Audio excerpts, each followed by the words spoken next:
बिस्मिल्लाहिर्रहमानिर्रहीम। अस्सलाम वालेकुम नाज़रीन, आप यूट्यूब चैनल देख रहे हैं। मैं इमरान खान हूँ। साबिक़ वज़ीर-ए-आज़म इमरान खान साहब से कल भी मुलाकात नहीं करवाएगी और रात गए इमरान खान की बहनों को रिहा किया गया पिछली मरतबा की तरह।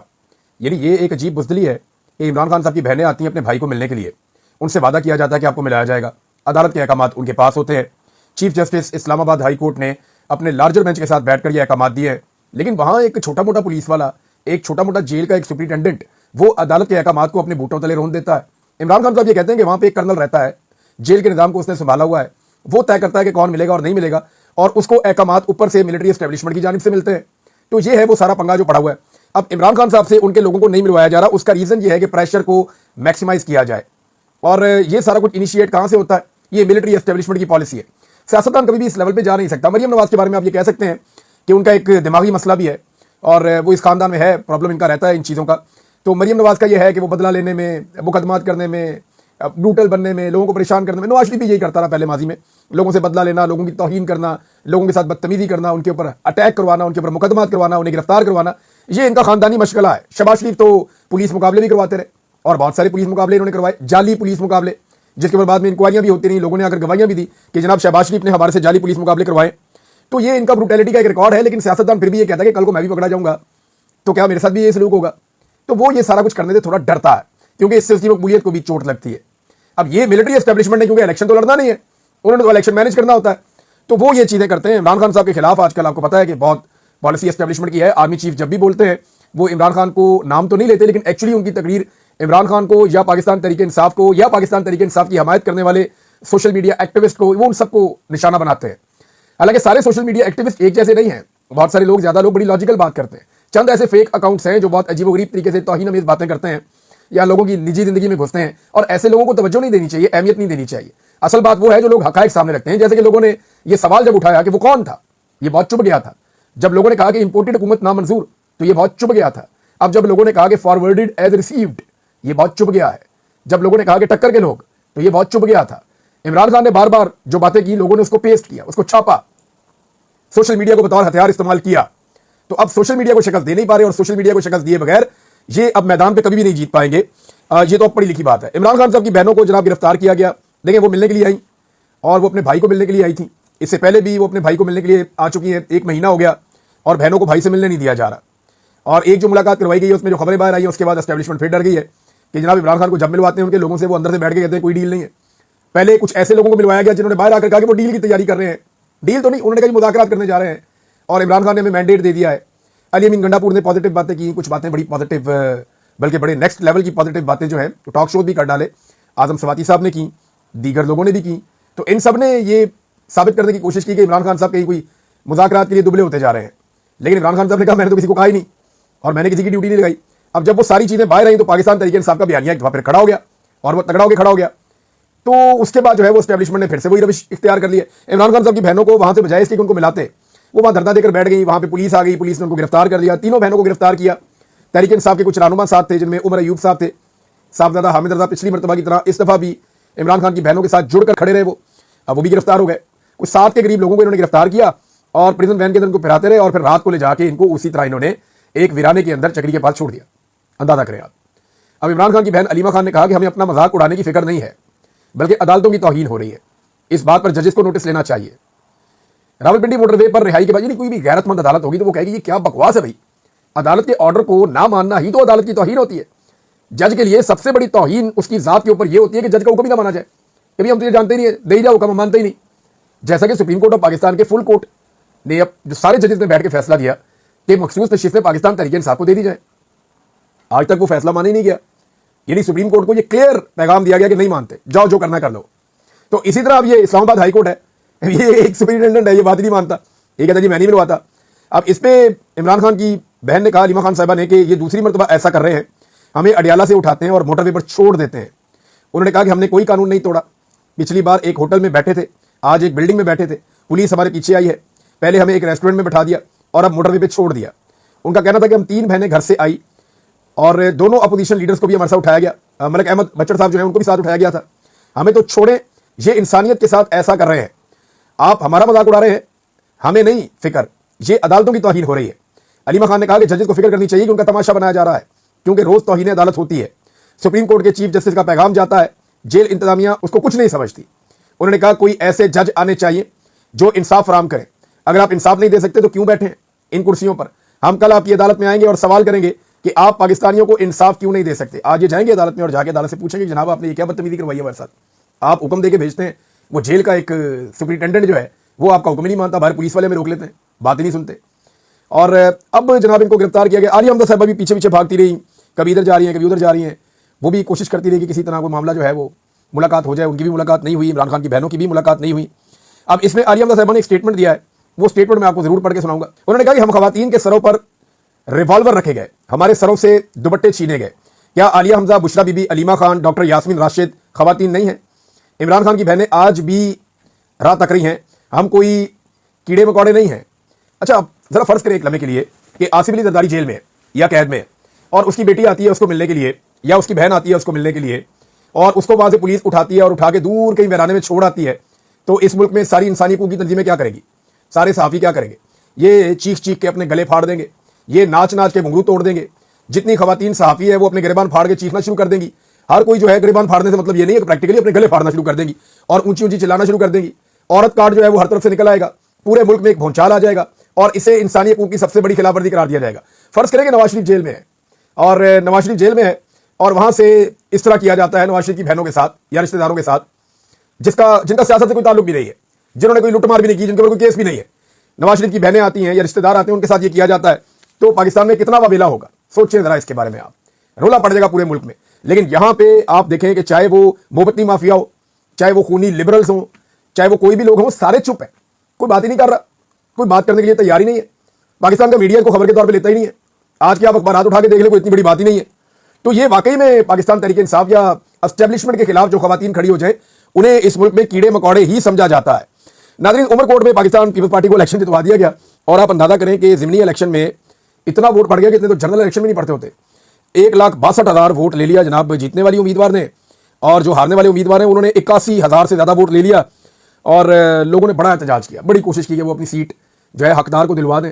लेकिन आपको पता है जब बैलेट बक्से भर भर के आए, जब पहले से ही थैले भरे हुए हों, तो फिर आप जो मर्जी कर लें, गिनती में नतीजा वही आता है जो एस्टेब्लिशमेंट या इलेक्शन कमीशन का अमला या वहाँ के जो लोग होते हैं वो जो चाहते हैं वो उसी तरह का रिजल्ट ले लेते हैं। ऐसा ही रिजल्ट जो है वो आप सबको याद होगा, वो आया था 8 फरवरी 2024 के इलेक्शन के बाद। अब इसी तरह के रिजल्ट आते हैं। जब तक ये निज़ाम चलाया जाएगा तब तक हम ऐसे ही नताइज देखते रहेंगे। नाज़रीन, आर्मी चीफ की जो तकरीर वाला मामला है ना, वो थम नहीं रहा।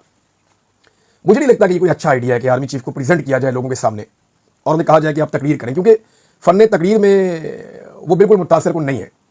आर्मी चीफ बातचीत करने में, तकरीर करने में, जब तक वो नई बात कर रहे थे, मंजर पे मौजूद नहीं थे, सामने मौजूद नहीं थे, तो तब तक उनकी ये खामी का किसी को पता नहीं था।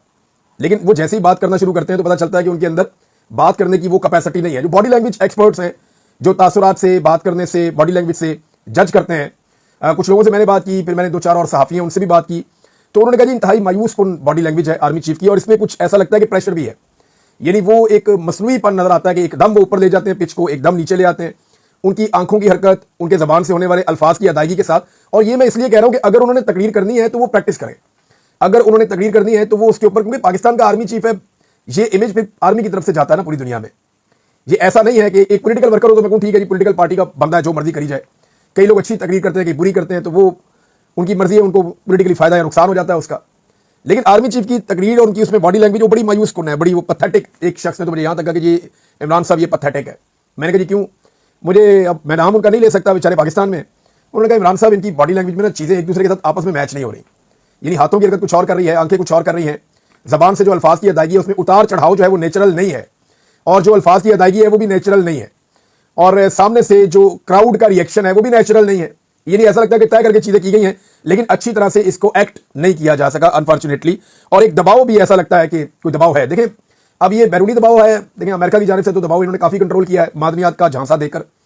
अब पता नहीं अमेरिका को कितनी मादनियात देंगे, कैसे देंगे। खैबर पख्तूनख्वा में तो अभी तक बिल पास नहीं हो रहा जब तक इमरान खान साहब इजाजत नहीं देंगे, और अगर मादनियात निकालनी हो तो बाद बिल पास करवाने की भी जरूरत नहीं होती, जिसकी लाठी उसकी भैंस। लेकिन फिर मामला खुलेगा और मामला फिर किसी और तरफ जाएगा और कल को जो है ये मुकदमात बनेंगे। अब ये कुछ लोग कहते हैं कि एक दबाव ये भी है कि अपने आप को प्रेजेंट करना बतौर एक लीडर, ये एक बहुत बड़ी फौज है, एक बहुत बड़ी फोर्स है। अब जब तक आर्मी चीफ नहीं बोले थे तो इनका ना हमारे दिमाग के अंदर एक इमेज था कि शायद ये बहुत करख्त आदमी है, बड़े जबरदस्त तरीके से बोलता होगा, बड़ा जबरदस्त उतार चढ़ाव होगा, बड़े जबरदस्त ऑपरेटर, ये दिमाग में चल रहा होता है ना आदमी को देख के ऐसे ही क्योंकि खाली फोटो में नजर आ रही होती थी। अब जब बोले तो आइडिया हो कि नहीं, जो एक इमेज बिल्डिंग की गई थी ये उस तरह नहीं है आर्मी चीफ। लेकिन जो भी जिसका भी ये आइडिया है, उसका आइडिया पाकिस्तान तहरीक इंसाफ को या जो इस वक्त आर्मी चीफ के खिलाफ जो लोग बात करते हैं, क्योंकि आर्मी चीफ की पॉलिसीज उन्हें सूट नहीं कर रही उन लोगों को, और जो पॉलिसी है पाकिस्तान की मिलिट्री एस्टेब्लिशमेंट की वो एंटी इमरान खान या एंटी पाकिस्तान तहरीक इंसाफ है। इमरान खान के नाम के ऊपर बार बार वो खुद भी कहते हैं कि क्रॉस लगाया गया है, वो मिलिट्री एस्टेब्लिशमेंट ही लगाती है। पहले बाजवा साहब लगाते थे, उनसे पहले जो है राजीव शरीफ साहब लगाते थे, उनसे पहले जो है वो जनरल अशफाक परवेज कियानी साहब लगाते थे, उनसे पहले जनरल मुशर्रफ साहब लगाते थे। सारे सियासतदान इतने फिर रहे हैं, आर्मी चीफ पता नहीं किधर गए सारे के सारे। तो ये आने वाले वक्त में ये वाले आर्मी चीफ भी चले जाएंगे। लेकिन इनकी एक बात के ऊपर जो बड़ा रोला पड़ गया है, आर्मी चीफ ने जिस तरीके से मुखातिब किया बलूचिस्तान के अंदर जो एलिमेंट्स हैं उनको, और उन्होंने ये क्लेम किया कि ये 1500 लोग हैं और हम ये कर देंगे, बलूचिस्तान हमारे माथे का झूमर है। बड़े जज्बाती अंदाज में उन्होंने बात की। लेकिन इसके ऊपर बलूचिस्तान में से रद्द अमल आ रहा है। मौलाना हदायतुर रहमान साहब हैं, दीगर कुछ और लोग हैं, वो ये कहते हैं ये 1500 बंदा नहीं है, पूरा बलूचिस्तान ही आज आपसे नाराज है। लोगों के साथ बहुत जुल्म हो रहा है बलूचिस्तान में, जबरी गुमशुदगियां एक बड़ा संजीदा मामला बन चुका है। लोगों की शिकवे और शिकायतें इतने बढ़ गए हैं कि अब लोगों की हमदर्दियां नहीं रही, बल्कि लोगों की शिकवे और शिकायतें हैं। और ये ऐसा नहीं है कि 1500 लोग नाराज हैं, ये सारा बलूचिस्तान ही नाराज है, ये क्लेम किया गया मौलाना साहब की जानिब से भी। और एक और चीज़ भी है ना, देखें आर्मी चीफ ने कहा जी कि ये थोड़े बहुत लोग हैं, बहुत ही, यानी उन्होंने कहा लिटिल बिट, थोड़ा बहुत सा ये है दहशतगर्दी का ये एलिमेंट है। तो अगर ये थोड़ी बहुत दहशतगर्दी है तो इसने पाकिस्तान को ला के पूरी दुनिया में जो फहरिस्त है दहशतगर्दी से मुतासरा ममालिक की, उसमें दूसरे नंबर पर खड़ा कर दिया। तो अगर आर्मी चीफ साहब ये थोड़ा बहुत है तो इसने पाकिस्तान को दूसरे नंबर पर पहुंचा दिया है दहशतगर्दी से मुतासरा ममालिक की फहरिस्त में। तो अगर ये पूरा हो जाए या थोड़ा बहुत और बढ़ जाए तो पाकिस्तान तो फिर रहने के काबिल ही नहीं रहेगा। पहले ही बलूचिस्तान के अंदर, अगर बलूचिस्तान में थोड़े बहुत लोग हैं तो कोई भी वफाकी वजीर जो है उसको बोले बगैर सिक्योरिटी के वहां ट्रैवल करे। वहां पे तो जो सिक्योरिटी फोर्सेज हैं वो बगैर सिक्योरिटी के ट्रैवल नहीं कर पा रही बलूचिस्तान में। ये एक बहुत बड़ा इशू है। जब बांग्लादेश हमसे दो टुकड़े हो रहा था तब की मिलिट्री एस्टेब्लिशमेंट गलत असेसमेंट करती रही, गलत बयान जारी करती रही। जनरल याया के बारे में लोग सोशल मीडिया में बार बार ये वायरल कर रहे हैं कि वो 1-2 दिन पहले तक यही स्टेटमेंट्स दे रहे थे, कुछ नहीं होता, ये कर देंगे, वो कर देंगे, मुट्ठी भर शरपसंद थोड़े से लोग, और हमारा मुल्क टूट गया।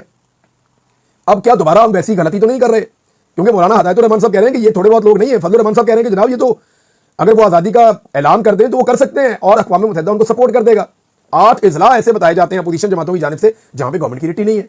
कोयटा को उन्होंने किला बना लिया कि इसके अंदर दाखिल कोई ना हो, और बाहर जो है वो कोयटा से खुद निकल नहीं सकते। ये हुकूमत की वहां पे सिचुएशन है। अब, और ये मैं नहीं कह रहा, ये मकामी ज़राए बार बार ये बातें कहते हैं। गुलजादी बलोच साहब ने एक जो है वो एक ट्वीट के अंदर उनका एक लेटर आया है, जेल से बलूचिस्तान की इंसानी हकूक़ की रहनुमा गुलजादी बलोच का एक झंझोड़ देने वाला पैगाम आया है। रज़ी ताहिर साहब ने इसको पोस्ट किया है, वहीं से मैं पढ़ के आपको सुना देता हूं। बलोच ख़वातीन महज हादसाती तौर पर इस जद्दोजहद का हिस्सा नहीं बनी, बल्कि वो शऊरी बुनियादों पर अपनी बका और कौम के मसाइल की जद्दोजहद का एक मजबूत हिस्सा है।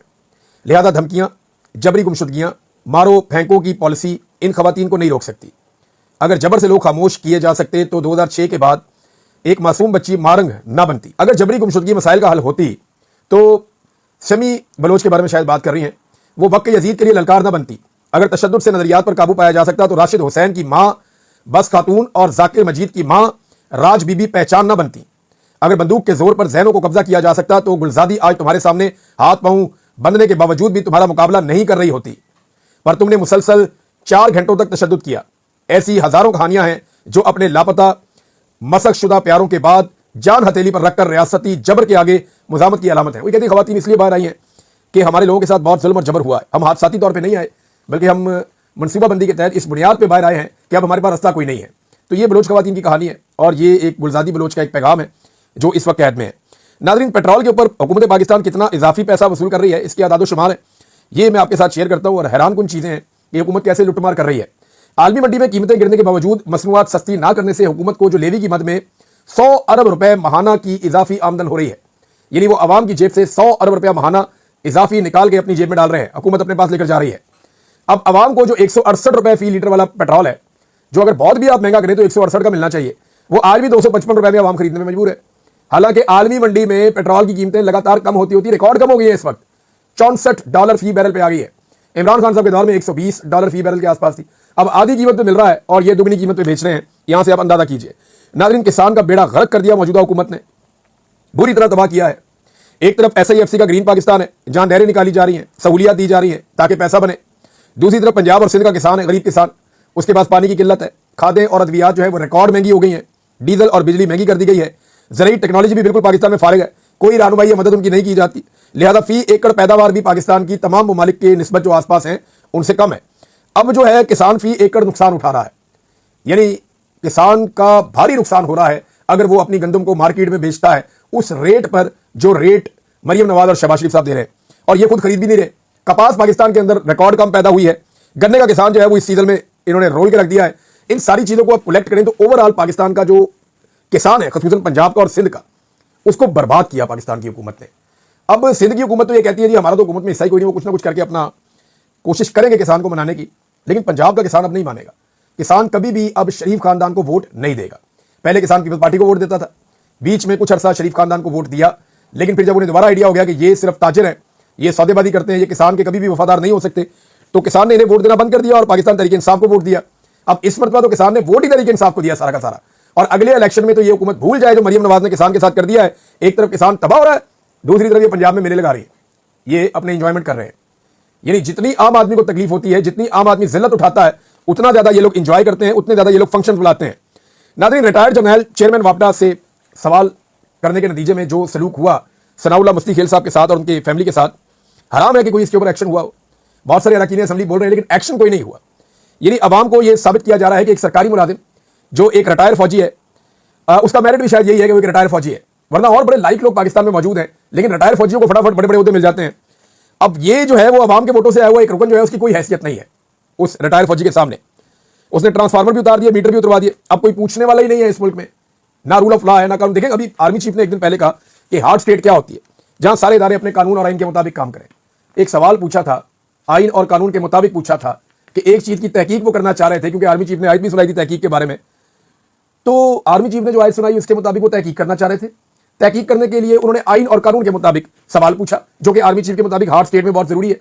सवाल पूछने का नतीजा यह है कि जवाब आया ही नहीं, तहकीक करने की इजाजत नहीं दी गई, उल्टा उनको सजा दे दी गई है। ये जनाब इस मुल्क के अंदर हालात हैं। ऐसे हालात में कौन पाकिस्तान में सरमायाकारी लेकर आएगा? कौन? कोई पागल, कोई ज़हनी मरीज होगा जो आएगा? हाँ, ये आप कर रहे हैं, अपनी मादनियात आप बेचते रहे, अपने असासे आप बेचते रहे, अपनी चीजें आप बेचते रहे, लोग आके आपसे खरीद लेंगे। लोग वैसे आपका यानी घर के बर्तन बिक रहे हो लोग खरीद लेते हैं, जेवर बिक रहा हो लोग खरीद लेते हैं, लेकिन यहां सरमायाकारी करने कोई नहीं आएगा कि यहां हम अपने पैसे लगा के अपने पैसे फंसा लें। अपनी रविश को ठीक करें, पाकिस्तान में ह्यूमन राइट्स लेकर आए, पाकिस्तान के अंदर रूल ऑफ लॉ लेकर आए, पाकिस्तान में अदलिया को आजाद करें, इंसानी हकूक की पामानियां बंद करें, अवामी मैंडेट का एहतराम करें, फिर पाकिस्तान के अंदर लोग लेकर आएंगे दहशतगर्दी खत्म होने के बाद सरमायाकारी, जब सियासी इस्तेहकाम होगा। अब तक के लिए अपना ख्याल रखिएगा, अपने चैनल का भी। अल्लाह हाफ़िज़।